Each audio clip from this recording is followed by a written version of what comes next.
So I said we were going to go through every single Caleb and Sophia video, whether I've done it already or not. I don't necessarily plan on hitting them all one after the other. I do still intend to cover other subjects in between. But for now, let's take a look at the next in line. I've already covered this one, but it's been a long time. Damn near 2 years now. I'm not watching the original before doing this one, so we'll see how my responses differ between now and when I first did it. The first Caleb and Sophia video the Watchtower Society released was called Obey Your Parents, and this one, number 2, is called Obey Jehovah. Let's get into it.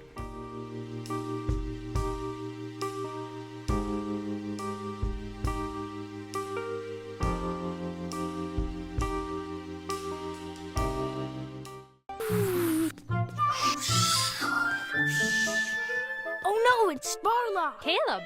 We need someone to save us! Caleb! Sparlock can activate your magic, Sparlock! Hi! How was school today? Fine. Look at Sparlock's magic key! Caleb, what toy is that? It's Sparlock, the warrior wizard! Whoa, a warrior wizard! Yeah, my friend gave it to me. All the kids are going to see the movie. Can I see it too? Oh, your friend gave this to you. You look pretty excited about this. Why don't you come over here and get your snack, okay?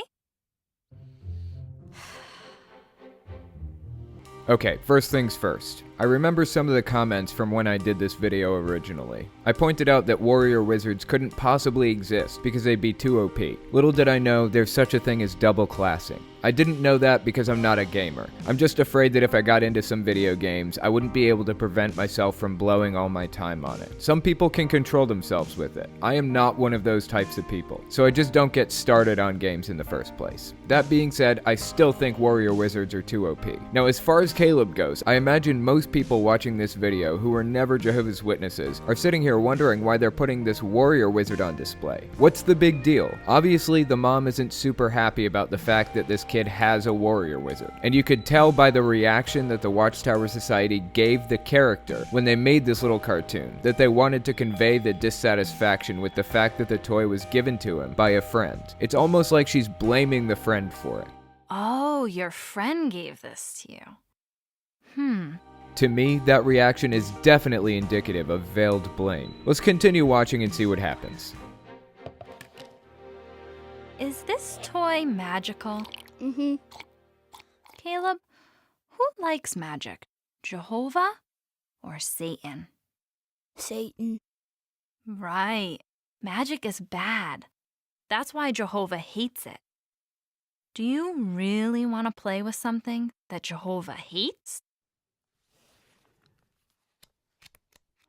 I think I've talked about this on my channel before, but there was a study about God's beliefs and your own beliefs. I'm linking it in the description. Basically, when you're talking about your own beliefs, you use a certain part of your brain. So on an fMRI, a specific region will light up. When you talk about somebody else's beliefs or feelings on a certain subject, a different part of your brain is used. So there were a set of studies done where scientists ask people's feelings on certain issues. So they asked religious people how Democrats feel about abortion, for example. Sure enough, the part of the brain corresponding to thinking about somebody else's feelings on a subject lit up. Then they were asked how they felt about abortion. The part of their brain that corresponds with their own thoughts and feelings lit up, as expected. And then they were asked how God felt about abortion. Can you guess which part of the brain lit up in that case? Even when the people's beliefs and opinions were manipulated, when asked how God felt about the issue, the part of the brain corresponding to their own feelings and beliefs about a subject lit up. Of course, that kind of brings new light to this clip from the video. Do you really want to play with something that Jehovah hates? In the case of Jehovah's Witnesses, the governing body tells the members what to believe, and they find ways to justify their reasoning to themselves. So it isn't just what other people believe anymore.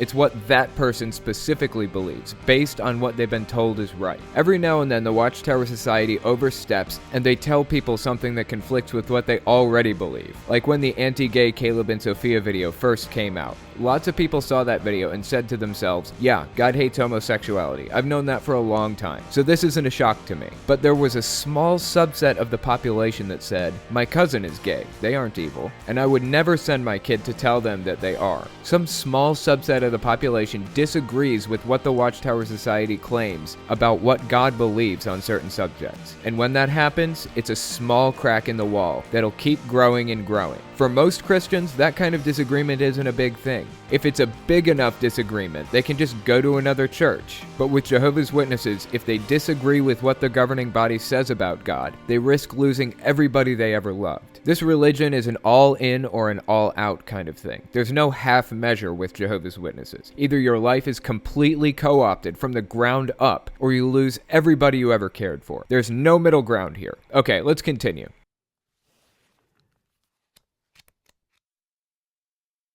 Do you remember who we learned about at family worship? Jesus Christ. Where the did that book come from?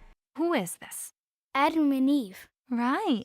Did they obey Jehovah? No, they disobeyed Jehovah, and he got very sad. So what if you disobey Jehovah and play with toys he doesn't like?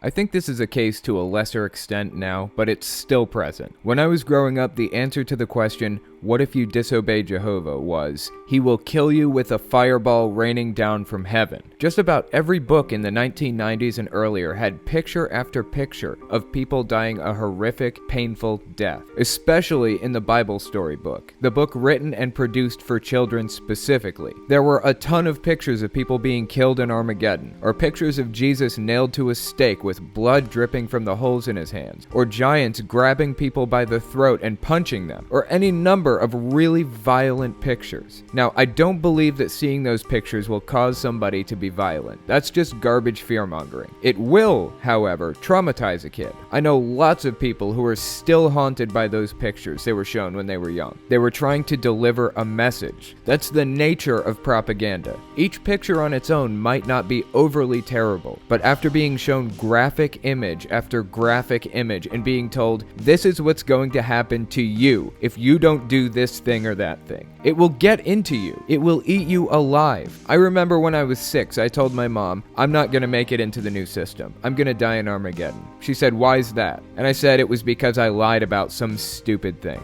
I don't want to worship a God for whom that's really enough to send a fireball with your name on it. But I believed it at the time, and I believed that there was no way for me to be good enough to make it through. I mean, look at this picture. Even in this, they're delivering a similar message to children. What happens if you do something Jehovah doesn't like? Adam and Eve did something he didn't like, and now they're dead. That's the message they wanted to deliver to children with this video. If you do something Jehovah doesn't like, he will kill you. But they flip it around so Jehovah is the victim. If you do something he doesn't like, he'll be forced to kill you. He isn't going to like it, but that fireball is on its way as we speak anyways. Adam and Eve disobeying didn't just make Jehovah sad, as Caleb said. He killed them. Just like he's going to kill you if you don't do what he wants. And don't sit there and tell me that he's all-powerful, but he can't cure them of this sin thing. If he legitimately can't, if that's his Achilles heel, if that's actually the one thing he can't do, don't tell me he couldn't separate Adam and Eve so they don't procreate. Let them live out the rest of their lives and start over with a new breeding pair, thus saving billions of people from pain and torment for millennia. Okay, let's continue.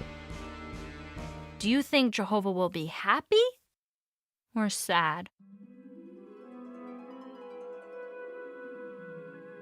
Sad. Yeah. Do you want Jehovah to be sad? No! I don't want Jehovah to be sad with me. No, I don't want Jehovah to be sad with you either. So what do you think you should do with this toy?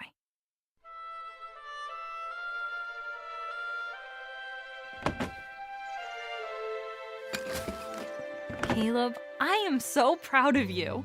You made Mommy very happy. And you know who else is happy? Jehovah. Yes. Jehovah loves you very much for obeying him, Caleb.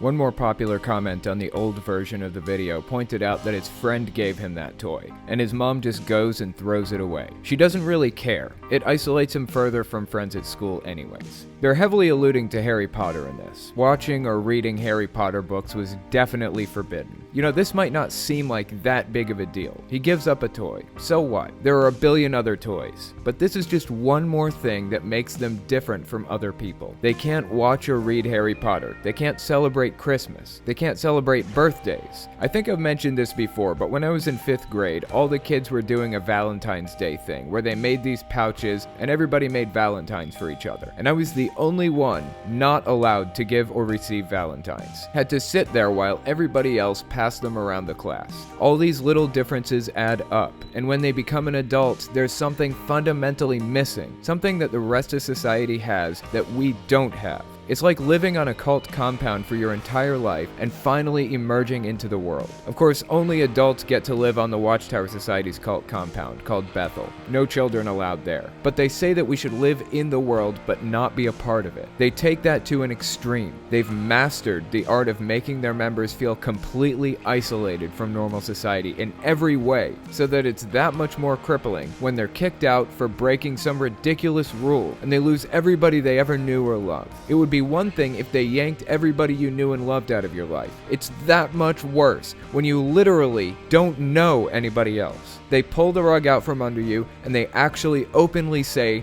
that they do it because they want to force you to come back. It's disgusting, and it needs to stop. Anyways, that's all I've got for you. You can support me on Patreon if you like the work I do and want to make sure I can keep doing it. You can also check me out on Facebook, Twitter, and Discord. And check out my podcast. I read from extremist literature on Thursdays, and I talk to guests on Sundays. All links are in the description, as always. Thanks for watching, guys.